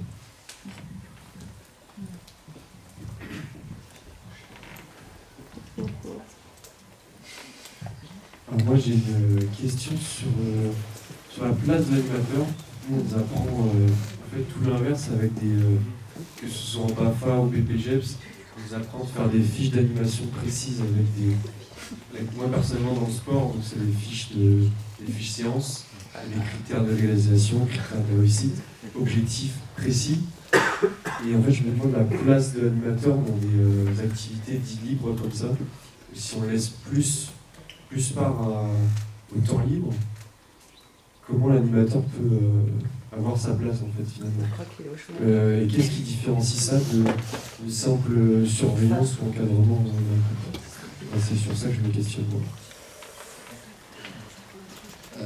Justement, je le disais un petit peu tout à l'heure, pas dans les freins identifiés, mais voilà, dans la problématique liée aux équipes et à la formation des équipes autour de ça. Alors je ne parlerai pas de la partie diplômante ou comment on nous demande de faire les choses, que ce soit en BAFA ou en formation professionnelle. Je le disais tout à l'heure, c'est un changement de façon de penser. En fait, l'animateur, il ne sert pas du tout plus à rien. Comme le disait Baptiste tout à l'heure, justement, il a du temps disponible pour accompagner par exemple d'autres enfants qui peuvent ne pas avoir trouvé une envie, ne pas avoir trouvé d'idées, ne pas savoir quoi faire. Après, l'animateur, il est là aussi pour animer des espaces, hein, c'est important de le dire. On l'a vu même ici au 3-18. J'allais dire oui, quelqu'un en face du structure. Il y a des espaces à animer en fait. L'animateur, il est là pour animer ces espaces-là, et aussi, si on leur permet, pour animer, comme je le disais tout à l'heure, des projets d'enfants, des choses. On a une salle construction, pédagogie de la liberté, ça ne veut pas dire que les enfants, ils vont aller dans cette salle construction, et puis on va tout prendre, Voilà, l'animateur, il va être là pour aussi amener une compétence, pour utiliser une scie sauteuse, pour dire, tu veux qu'on fabrique un bateau, mais on va le fabriquer, ok. Alors moi, je vais te montrer comment on fait le plan, comment on fait ceci, comment on fait cela. L'exemple de la cuisine, qui est souvent utilisé, hein, mais voilà, on ne sait pas idée, on ne sait pas tous tout faire directement. L'animateur, il a un rôle hyper important en fait dans cette pédagogie-là. Peut-être un premier point, déjà observer ce que font les enfants, et comprendre ce qu'ils sont en train de faire, et comprendre ce qui se passe dans les différents espaces, et se dire, ben voilà, il y a un petit groupe qui est parti sur telle pratique, qui sont beaucoup dans les jeux de transversement, il y en a certains qui sont beaucoup dans les jeux de construction, il y en a certains qui sont là-dedans, certaines qui sont dans les déguisements, etc. etc. Et du coup, observer ce qui se passe et aussi se dire comment je vais pouvoir réaménager, en discuter avec les collègues, etc. etc. construire un suivi, imaginer comment les enfants évoluent dans la structure, peut-être qu'il y a des espaces qui ne sont pas tout à fait bien aménagés parce qu'on voit bien qu'il y a des choses qui ne fonctionnent pas. Donc c'est en permanence savoir et comprendre ce qui se passe et du coup pouvoir réagir, mais plutôt, comme disait Nicolas, animer l'espace et le réaménagement et l'aménagement, plutôt que d'animer les activités, parce que finalement les activités, on sait que les enfants savent les faire, ou savent s'animer concrètement. Par contre, aménager les espaces, c'est peut-être plus compliqué pour eux. Bonsoir. Moi, j'avais une question qui rejoint un petit peu ce qu'a dit Elliot, c'est qu'en fait, nous, on a une image pour les animateurs qui nous colle à la peau de on est là pour jouer avec les enfants, on est là pour faire du coloriage, on n'a pas une image très valorisante, éducative, pédagogique auprès des enfants. Je pense que la pédagogie de la liberté a beaucoup à apprendre aux enfants et aux animateurs qui veulent la mettre en place.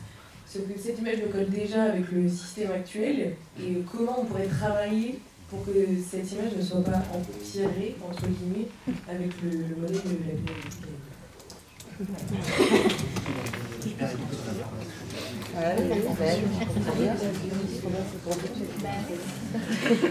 En fait, ce qui est compliqué, je pense que ça va répondre un peu à vous deux, mais je pense que ce qui est compliqué, c'est que dans la formation, quand vous êtes dans un processus de formation, il y a un peu des injonctions contradictoires en fait. Il y a l'injonction, on va dire, du diplôme avec un référentiel, des certifications, des choses comme ça. On va chercher maintenant des compétences, et je trouve que le mot compétence, il est important. On ne va pas spécialement chercher, on va dire, une forme technique, comme tu disais, sur des fiches techniques, mais peut-être la compétence. Et je pense que et l'autre injonction, c'est qu'en fait aussi la formation, tu disais, est-ce qu'on devient des gardiens? Tu disais aussi l'image qui nous colle à la peau, d'ailleurs, pour jouer avec les enfants. Enfin, je pense qu'il y a aussi quelque chose qui est important dans la formation, c'est que c'est aussi l'endroit où il faut travailler sa posture. C'est-à-dire comment je vais accueillir l'enfant, comment je vais accueillir des idées nouvelles, comment je vais accueillir une parole que je ne connais pas, etc. Et en fait, c'est aussi tous ces savoir-être, en fait, qui vont être hyper importants. Donc il y aura forcément un côté technique, puisque l'animateur il aura besoin d'avoir une base technique. Mais ce qu'on attend d'un animateur, c'est pas seulement qu'il soit une machine à faire de l'activité. Ce qu'on attend d'un animateur, c'est quelqu'un qui va être capable d'animer un moment de vie, un espace de vie. Et on parlait d'espace là aussi, effectivement des espaces d'activité. Donc en fait, ça doit nous faire réfléchir sur notre posture. Et peut-être qu'aussi, ces pédagogies-là peuvent peut-être aider à changer un peu l'image que peuvent avoir parfois les parents, même les enfants, de l'animateur, qui sont véhiculés par notre inconscient collectif.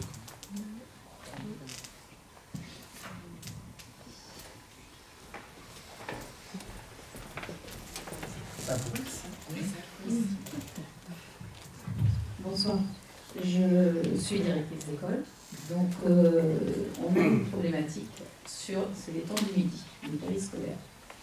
Et donc les personnes qui surveillent sont considérées comme des animateurs.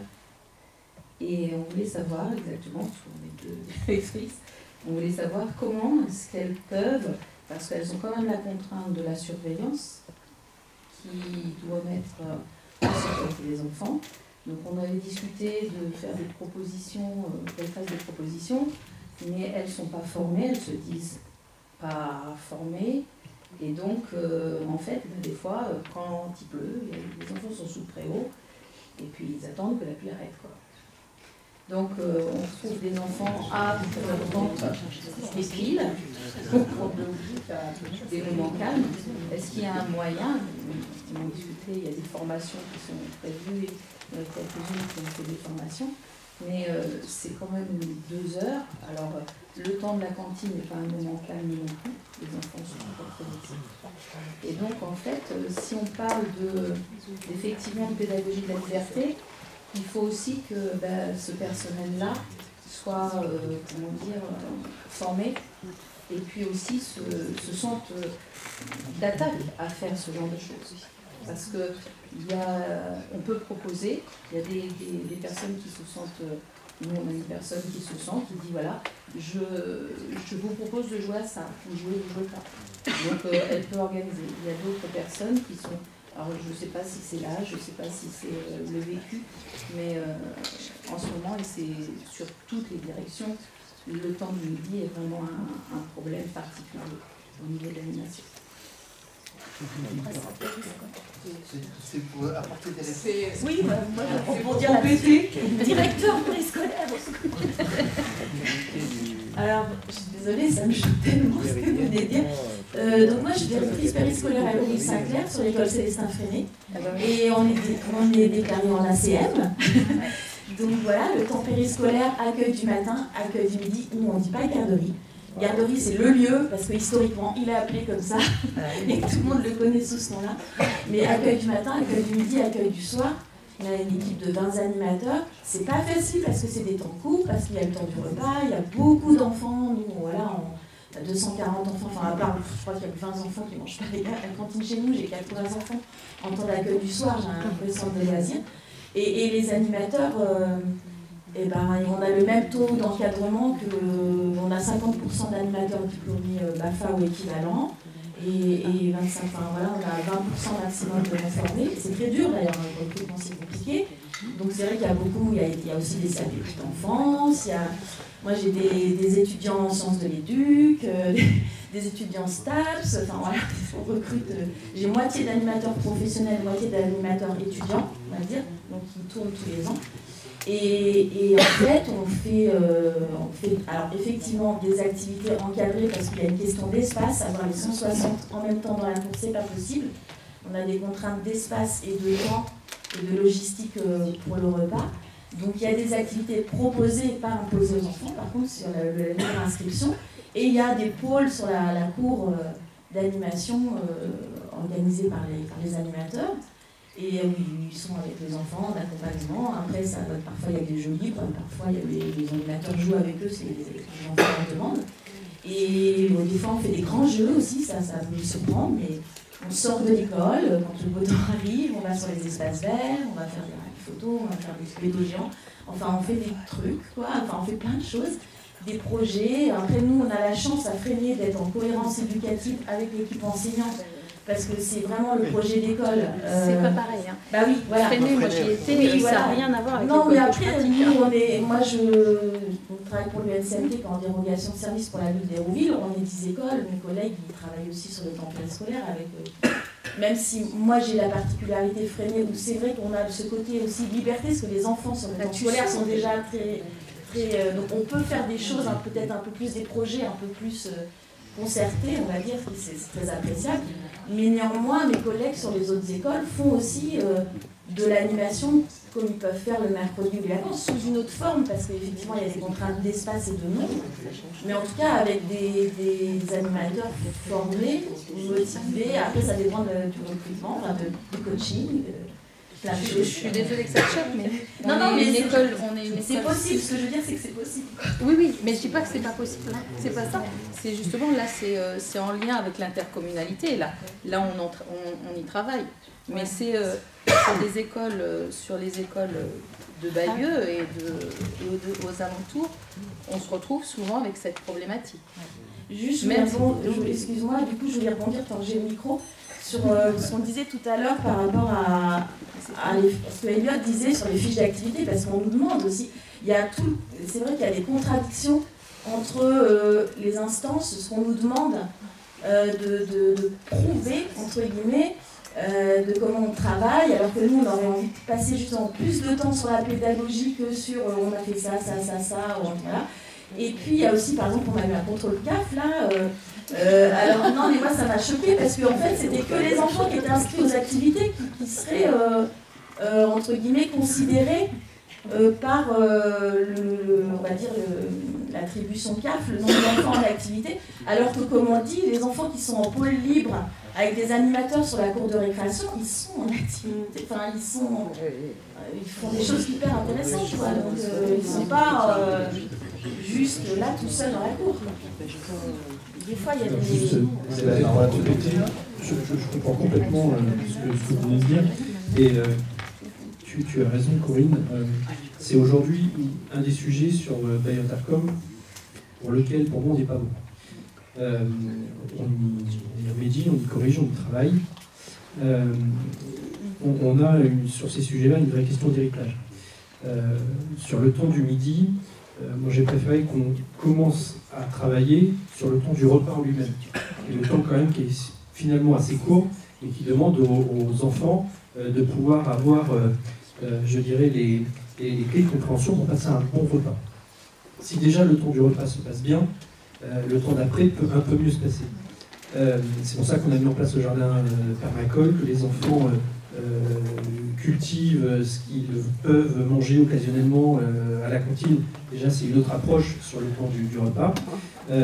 Mais tu sais, quand on a mis ça en place avec notre cuisine centrale, on avait un héritage de plusieurs écoles, de plusieurs communes, qui avaient chacun sa façon de faire. Et à l'époque, on recrutait la SEM, la dame qui faisait la cantine le midi, ou la cuisinière.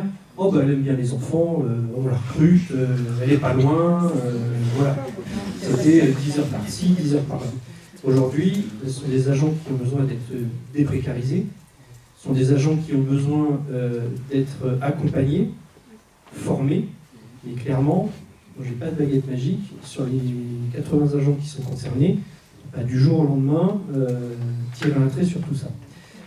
Depuis qu'on a créé ce service, j'ai pas insisté tout à l'heure, mais quand on a créé cette direction de l'éducation, aujourd'hui, on a 3 intervenants périscolaires qui sont dans l'équipe du 3-18. Et petit à petit, l'idée, c'est d'aller un petit peu plus